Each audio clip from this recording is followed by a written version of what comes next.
नमस्कार. मी संध्या भावे. तुम्हाला सगळ्यांना आजच्या योग दिनाच्या मनापासून शुभेच्छा. सगळ्यांना खूप छान निरोगी निरामय आयुष्य लाभावं ह्याच माझ्या तुम्हाला मनपूर्वक शुभेच्छा. खरं तर योग ही आपल्या भारतीय संस्कृतीने आपल्याला दिलेली खूप मोठी देणगी आहे. पतंजली महामुनींनी हा योग 196 सूत्रामध्ये बांधला आणि आपल्यापर्यंत पोहोचवला आहे. योग म्हणजे सुखी आणि समृद्ध जीवनाचा महामार्ग आहे. पण आपल्या पुढे काय झालंय, योग म्हटलं की आपल्या पुढे आसनं करायची आणि प्राणायाम करायचे. एवढं केलं कीच योग असं एक समजलं जातं. पण आसनं आणि प्राणायाम हा योगाचा एक भाग झाला. त्यापेक्षाही खूप मोठा योग आहे. आपल्याला शांत, सुखी, निरामय, ताण तणाव मुक्त असं जीवन जगायला हा योग शिकवत असतो. आणि अजूनही काही त्याच्याबरोबर काही काही गोष्टी करायच्या असतात बरं का. मी तुम्हाला एक छानशी गोष्ट सांगते म्हणजे तुम्हाला कळेल योग म्हणजे काय आहे ते. एक गाव असतं. या गावामध्ये ना एक वैद्य राहत असतो. त्या वैद्याचा इतका हातगुण असतो ना, त्याच्याकडे कोणीही गेलं की त्या माणसाला निश्चितपणे गुण येणार.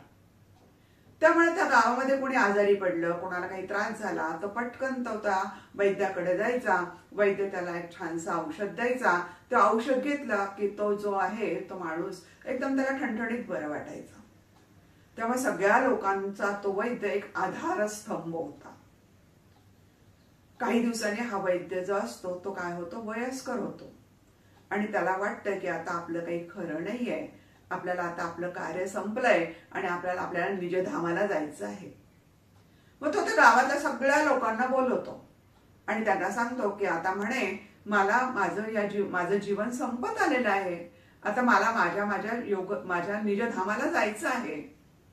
आता माझी वेळ जवळ येत चाललेली असं त्यांना सांगतो. त्या गावातले लोक खूप दुःखी होतात, कष्टी होतात. त्यांना सगळ्यांना काळजी वाटायला लागली की आता आपण काय करायचं. जर आपल्याला काही आजार झाला, आपलं काही दुखायला लागलं, आपल्याला काही व्हायला लागलं तर आपण कोणाकडे जायचं आणि आपल्याला कोण बरं करणार आहे. ह्याच्या इतकं तर प्रभावी औषध देणारं कोणीच गावात नाहीये, दुसरा वैद्यच नाहीये. सगळे हतबल होतात, रडायला लागतात. काय त्यांना समजतच नाही आता काय करावं ते. ते अगदी त्या वैद्याला गयावया करतात. तुम्ही जाऊ नका, हो जाऊ नका, तुम्ही गेला तर आमचं काय होणार आहे असं सगळेजण म्हणायला लागतात. वैद्य म्हणतात असं कसं होईल चालणार आहे. जो माणूस पृथ्वी तलावर आलेला आहे त्याला परत परत जायचंच आहे त्याला स्वर्गामध्ये. त्याचं आयुष्य संपणारच आहे, त्याला मृत्यू हा आहेच. त्यामुळे आपण त्याला थोडंच थांबवू शकणार आहे म्हणे. मग आता काय करावं, सगळ्यांकडे मोठा प्रश्न पडला. सगळे विचार करायला लागले. तेव्हा वैद्य म्हणाला तुम्ही एवढे हवालदिल होऊ नका, एवढे घाबरू पण नका. मी जर जाणार आहे, मी एकटा जरी चाललो असेल तरी मी तुम्हाला मागे 4 वैद्य देऊन जातो. ते 4 वैद्यांचं तुम्ही अनुकरण करा, तुम्हाला काहीही जीवनात होणार नाही. सगळ्या लोकांना एकदम हायसं वाटतं. अरे वा किती छान, एक नाही तर 4 वैद्य मिळणार आहे म्हणजे आपली काहीतरी सोय होणार आहे. आपल्याला जर आजारपण आलं तर त्यातून काहीतरी मार्ग निघणार आहे, आपण बरे होणार आहोत असं त्यांना सगळ्यांना दिलासा वाटतो. आणि ते लगेच अधीर पण म्हणतात हो का, हो का, कोण आहेत ते 4 वैद्य, कोण आहेत ते 4 वैद्य, सांगा लगेच आम्हाला. तो वैद्य म्हणतो थांबा, सांगणार आहे म्हणे मी तुम्हाला. ह्या 4 वैद्यांचं तुम्ही नक्कीच अनुकरण करा. ते सांगतात त्याप्रमाणे वागा, तुम्हाला नक्की त्याचा फायदा होईल. तर सगळे म्हणतात की म्हणे बरं. मग हा वैद्य म्हणतो पहिला वैद्य जो आहे तो म्हणजे आहार. आपल्या आयुर्वेदाने ज्या पद्धतीने आपल्याला आहार सांगितलेला आहे तो जर आहार आपण घेतला तर आपल्याला नक्की दीर्घायुष्य मिळू शकतो. आपले आजारपण हे नक्की कमी होऊ शकतात.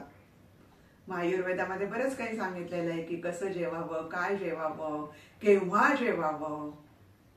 त्याप्रमाणे जर आपण आहार घेतला तर आपण नक्की बरा होऊ शकतो. सकाळी उठल्यानंतर पहिल्यांदा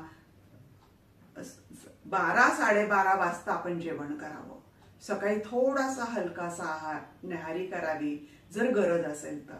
पण 12 वाजता जेव्हा अग्नी प्रज्वलित झालेला असतो तेव्हा आपण पोटभर जेवण करावं आणि संध्याकाळी सूर्यास्ताच्या आधी आपण जेवण करावं असं आपल्याला आयुर्वेदाने सांगितलं आहे. सकाळी झोपेतून उठल्या उठल्या पाणी प्या, जेवण झाल्यानंतर ताक प्या आणि रात्री झोपताना दूध प्या असं त्यांनी सांगितलं आहे. जर असं त्याप्रमाणे जर आपण वागलो तर, आणि कसं जेवायचं तर आपल्या जठराचा जो भाग आहे त्याचे 4 भाग आहेत. त्याच्यातले 1 भाग हा 2 भाग हे अन्नाने भरायचे, 1 भाग हा पाण्याने भरायचा आहे आणि अर्धा भाग हा वायूसाठी रिकामा ठेवायचा आहे. म्हणजे ते पचन आपल्याला व्यवस्थित होईल. अगदी तोट लागेपर्यंत जेवायचं नाही असं आपल्या आयुर्वेदाने सांगितलंय. जर आपण तसं जेवलं तर नक्कीच काय होणार आहोत, आपण आजारपणापासून दूर राहणार आहोत. म्हणतात बरं, म्हणजे दुसरा व्यायाम म्हणजे व्यायाम म्हणजे योग. योगाने काय होतं तर योगाने आपलं संपूर्ण शरीर दृढ होतं, आपलं शरीर मजबूत होतं, आपलं रक्ताभिसरण क्रिया ही सुधारते, आपलं हृदय मजबूत होतं. त्यामुळे आपल्याला गरज आहे ती व्यायामाची आहे. आपलं चलनवलन व्यवस्थित झालं पाहिजे. आपल्या शरीराला ताण ताप ह्या सगळ्या गोष्टी मिळाल्या पाहिजेत, तर आपण निश्चितप्रमाणे आरोग्यापासून दूर राहू शकतो. तिसरी गोष्ट काय आहे तर त्यांनी सांगितलंय की योगामध्ये फक्त व्यायाम म्हणजे फक्त आसनच येत नाही तर प्राणायाम पण करायला पाहिजे. आपण आपल्या गरजेपुरताच फक्त श्वास घेत असतो आणि आपल्या शरीराला ऑक्सिजनची किती गरज आहे ही आपल्याला कोणी सांगितलेली आहे, तो कोविडच्या काळामध्ये कळलेली आहे. त्यामुळे आपल्या ऑक्सिजनची पातळी ही चांगलीच राहायला पाहिजे. त्यासाठी प्राणायाम पाहिजे, दीर्घ श्वसन केलं पाहिजे, अनुलोम विलोम केलं पाहिजे.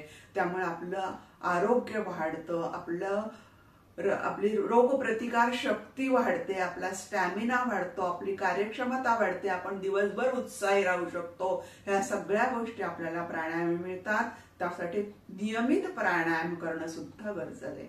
हा आपला दुसरा सांगितला त्यांनी वैद्य सांगितला आहे. तिसरा वैद्य काय सांगितलंय त्यांनी तर तिसरा वैद्य सांगितला आहे विहार. विहार म्हणजे काय तर लवकर सकाळी उठावं आणि संध्याकाळी लवकर झोपावे. लवकर उठे लवकर निजे त्याचे आरोग्य संपदा लाभे असं म्हणून लहानपणापासून शिकलोय. त्यासाठी आपण सकाळी लवकर उठलं पाहिजे, सूर्योदयाच्या अगोदर उठलं पाहिजे. सकाळची फ्रेश हवा असते, त्यामुळे आपल्या शरीराची जी कार्य आहे ते व्यवस्थित पार पडलं जातं आणि आपण आरोग्य चांगलं राहतं, आजारपणापासून मुक्त राहतो. आणि लवकर झोपलं पाहिजे. आजकाल आपण खूप उशिरा झोपतो, रात्री 11-12च्या नंतर झोपायला सुरुवात होते. तसं न करता लवकरात लवकर झोपायला सुरुवात करायला हवी आणि सकाळी लवकरात लवकर उठायला हवं. हा त्याने आपल्याला सांगितलेला तिसरा वैद्य आहे. आणि चौथा वैद्य सांगितलाय तो म्हणजे स्वच्छता. आपण आपली शरीराची खूप छान स्वच्छता ठेवतो, बाह्य शरीर आपलं स्वच्छ करतो, पण आपलं जे काही आतून शरीर आहे म्हणजे आपण त्या स्वच्छ ठेवणं जास्त गरजेचं आहे.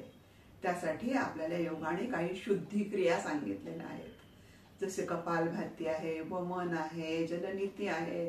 अशा अनेक प्रकारच्या शुद्धी क्रिया आपल्याला योगाने सांगितलेल्या आहेत. त्या जर आपण केल्या तर आपलं आतून शरीर शुद्ध होतं आणि निश्चितच आपला त्याच्या आरोग्यावरती परिणाम होतो. आपल्याला चांगलं निरोगी आरोग्य आपल्याला लाभतं. जर या गोष्टी हे 4 वैद्याचं जर आपण जर 4 वैद्याला जर आपण फॉलो केलं, त्यांना जर अनुसरून आपलं जीवन जगलं तर आपण नक्कीच वैद्यापासून म्हणजे डॉक्टरांपासून दूर जाऊ शकतो. हे 4 वैद्य ह्या मूळ वैद्याने आपल्याला सांगितलेले आहेत. पतंजली महामुनींनी सुद्धा हेच आपल्याला सांगितलेलं आहे. तर नक्कीच त्याचा आपण वापर करा. सुखी निरोगी आणि निरामय आयुष्य जगा आणि आजारापासून दूर राहा. योग करा निरोग राहा असं म्हटलं जातं, ते योग्य नाहीये. मी सुद्धा एक योग शिक्षक आहे. मी योगाचे ऑनलाईन क्लासेस घेते, त्यामुळे हे तुम्हाला अधिकारवाण्याने सांगू शकते. त्याचप्रमाणे तुम्हाला जर याचा फायदा घ्यायचा असेल तर जरूर तुम्ही माझा ऑनलाईन योगा जॉईन करा. त्यासाठी आपल्या डिस्क्रिप्शन बॉक्समध्ये मी माझा मोबाईल नंबर दिलेला आहे, त्यानुसार तुम्ही मला कॉन्टॅक्ट सुद्धा करू शकता. कसं वाटलं तुम्हाला? आवडली का ही गोष्ट? जर आवडली असेल तर नक्की इतरांना पाठवाच, पण त्यानुसार तुम्ही अनुकरण सुद्धा करा. त्याचप्रमाणे मला जर त्याच्यामध्ये तुमच्या सूचना सांगा, कमेंट्स द्या आणि लाईक शेअर तर नक्कीच करा. धन्यवाद.